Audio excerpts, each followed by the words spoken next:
అందరూ ముందుకెళ్ళిపోతున్నారు. నేను మాత్రం వెనకబడిపోయాను అనిపించేది. డిగ్రీ ఉంది, కానీ జాబ్కి కావాల్సిన స్కిల్స్ లేవని అర్థమైంది. సర్టిఫికెట్ మాత్రమే సరిపోదు. అప్పుడే డేటా అనలిస్ట్ అకాడమీ చూశాను.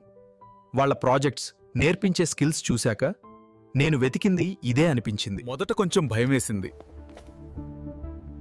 కానీ అక్కడి వాతావరణం చూసి సరైన చోటుకే వచ్చాను అనిపించింది. ఎంత కష్టమైన టాపిక్ అయినా చాలా సులభంగా చెప్పారు. చదువుపై భయం పోయి ఇష్టం పెరిగింది.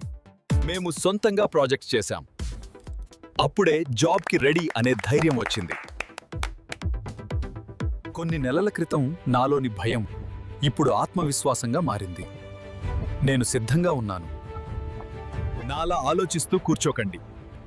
ఆలోచనలు ఆపి అడుగు వేయండి.